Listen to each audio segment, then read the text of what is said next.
Hi guys, thank you for clicking on this video. My name's Aisha and this is Aisha's Crime Tales.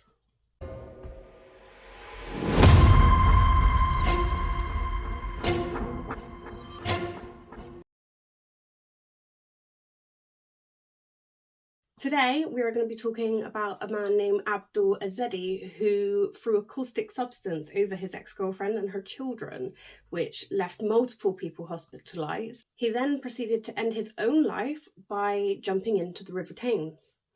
35-year-old Abdul Ezedi was born on the 22nd of June 1988 in Afghanistan. He came to the UK on January 8, 2016 on the back of a lorry. Abdul told the Home Office that he had grown up without any education or any access to the internet. He worked with his father as a mechanic and he claimed that his neighbour was the one who taught him how to read and write.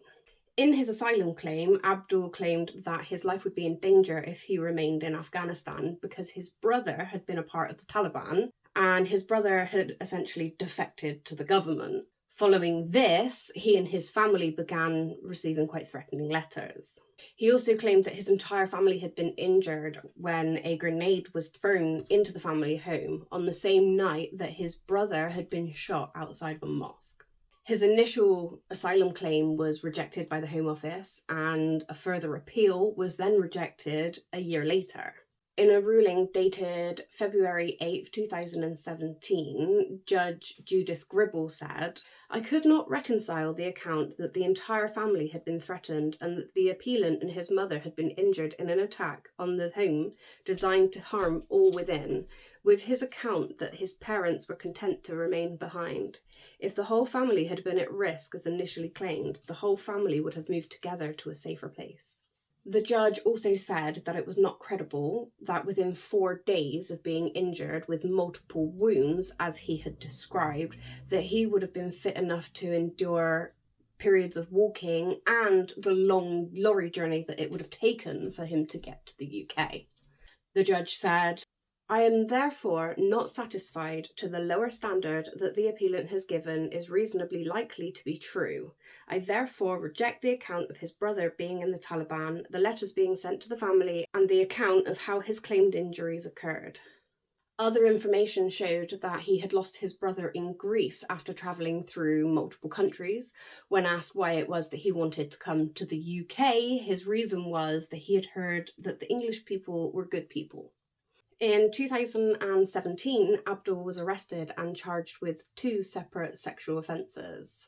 Abdul was handed a suspended sentence at Newcastle Crown Court on January 9th, 2018 for the offences of sexual assault and indecent exposure. He was also ordered to sign the Sexual Offenders Register for 10 years and to carry out 200 hours of unpaid work. Just over a year later, on March 19th, 2019, Abdul appealed the decision to deny him sanctuary in the UK once again by lodging an appeal with the First Tier Tribunal, Immigration and Asylum Chamber, arguing that he feared persecution because of his religion. This was because Abdul claimed to have converted to Christianity. In 2016, he began attending Grange Road Baptist Church in Jarrow, where he did an Alpha course. He was then baptised by total immersion on June 24th, 2018. Pictures of Abdul show him engaging in what his legal team called street ministry. But due to his criminal convictions, he had a written agreement that he would only ever enter the church with chaperone. But under questioning about his newfound faith, the Home Office said that he had been unable to demonstrate a clear understanding of the Christian principles and beliefs. Abdul told officials that the Old Testament was about Jesus and wrongly said that Jacob was one of the disciples. When he was asked what was created on the 3rd day, he said, "Good Friday and Easter." No, that is not. I'm not even a Catholic or Christian, and I know that is not. The government didn't accept his conversion as being genuine and long-lasting and described him as being prepared to deceive and use religion to his own ends. Letters from faith workers described him to be pleasant, friendly, and a cooperative man. And his neighbours also said they found him to be friendly and chatty. Although a man named Balil Khan, who is the owner of Billy's garage, said, "He approached me last year asking if I had a car for sale. We had one which he was interested in, and I told him the price. He was a very persistent type of guy. He doesn't let things go easily. I had a black Ford Fiesta for sale for £5,000, and he kept coming in and trying to buy it for £4,000. He was persistent and annoying in the way he kept trying to hustle the price down. He's a small, skinny guy. There's nothing threatening about him, but I didn't like the way he went about things.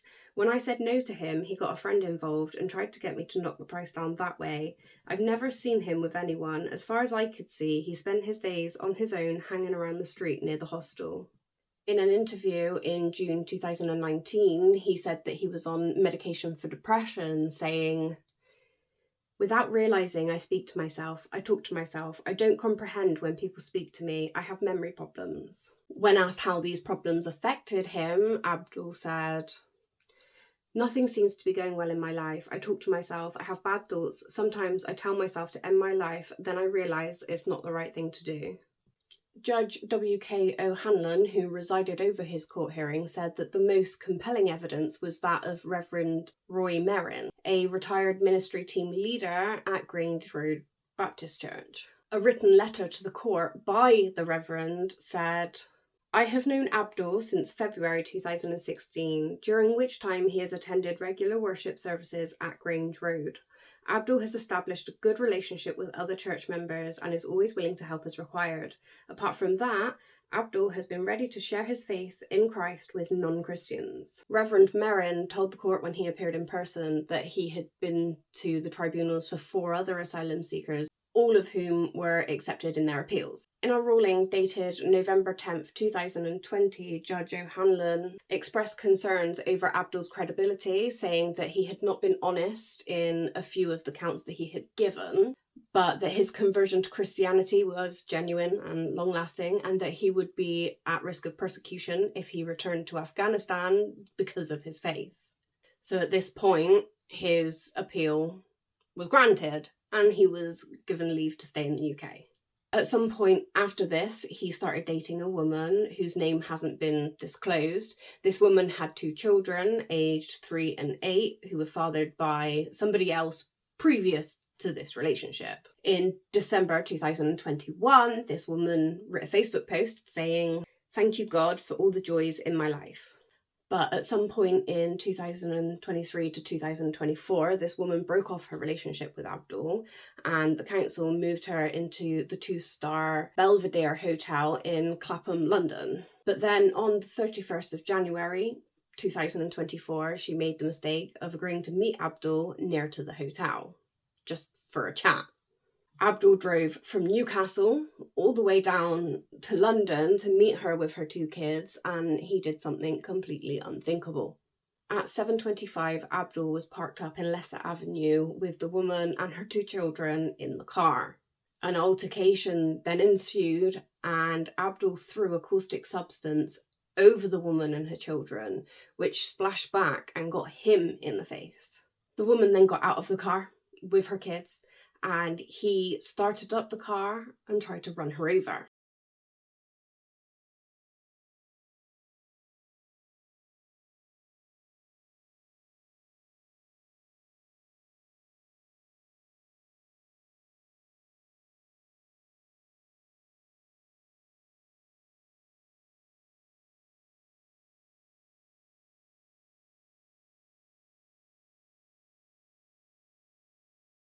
He then got out of the car, picked up the 3-year-old child, and started to slam her on the floor.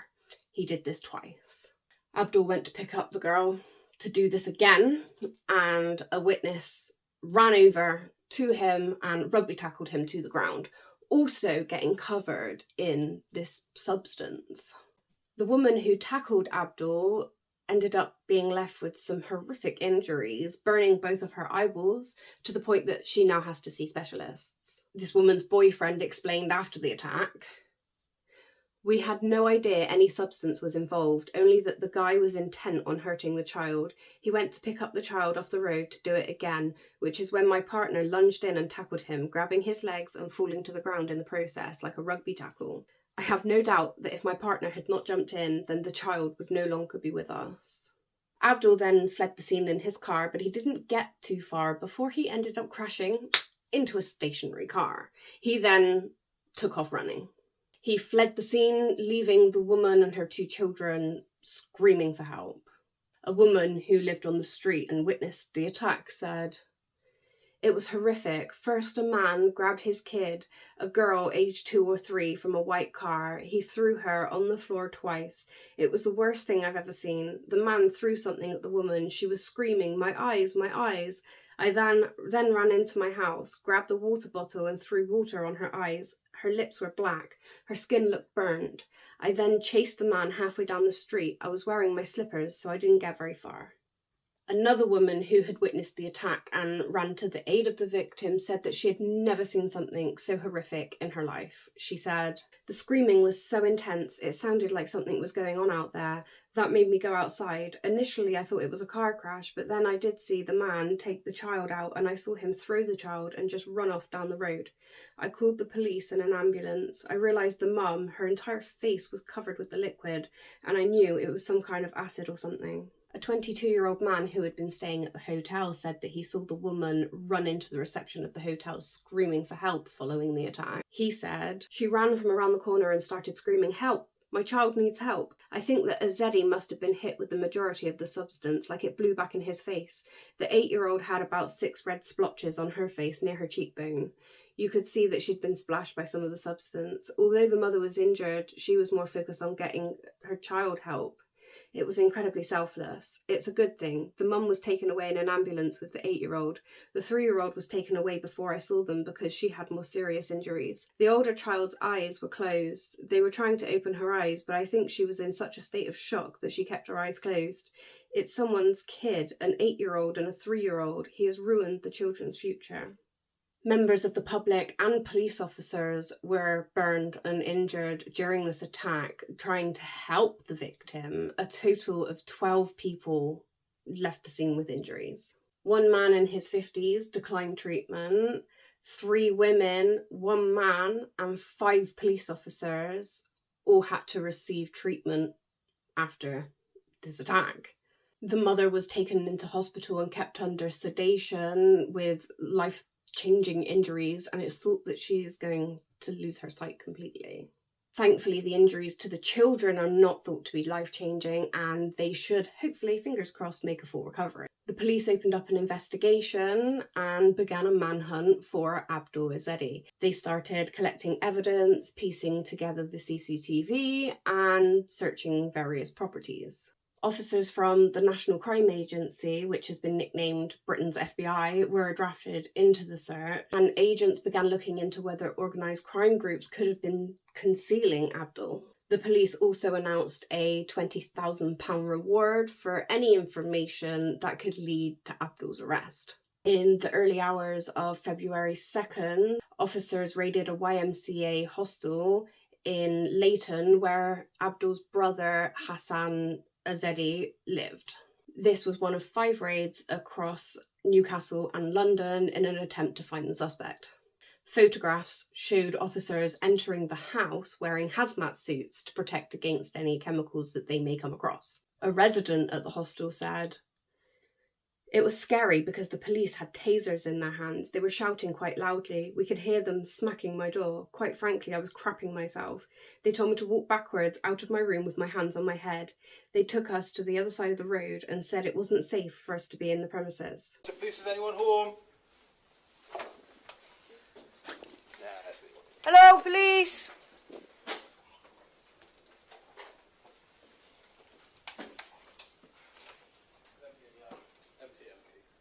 Yep. Yep.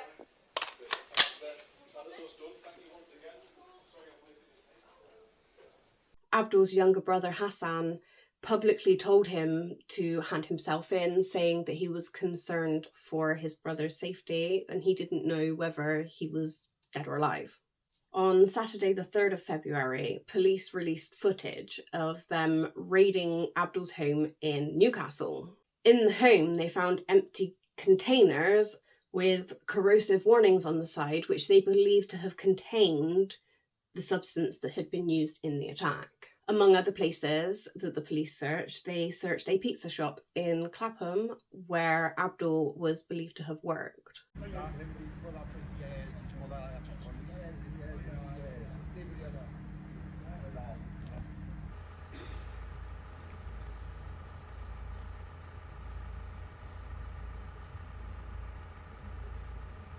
They then scoured CCTV and managed to piece together Abdul's movements following the attack. They found that he had boarded a Northern Line train at Clapham and had gotten off at King's Cross Station at around 8 p.m. He was then caught on CCTV leaving a Tesco just round the corner from King's Cross Station. At this point, you can see in the picture that he's received quite a significant facial injury and he was buying a bottle of water. Abdul then returned to King's Cross Station and boarded a Victoria Line train at around 9 o'clock. He was then seen walking adjacent to the River Thames, and the final sighting of Abdul was of him leaning over the Chelsea Bridge. The police came to the conclusion that Abdul had jumped into the river.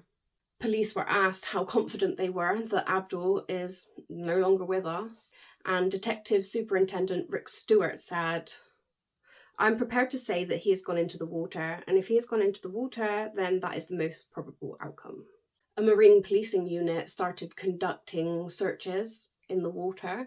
During these searches, they actually found 2 bodies in the water. The 2 bodies were unrelated to the attacks and were described as unexplained pending further inquiries. On Monday the 19th of February, 19 days following the attack, the Marine Policing Unit found a body in the water at Tower Pier by Tower Bridge. A post-mortem was performed at Poplar Mortuary on the 21st of February. And on the 22nd of February, it was confirmed that this was the body of Abdul Ezedi. Despite Abdul's baptism, it was later revealed that the Muslim Burial Fund had been raising money for his burial.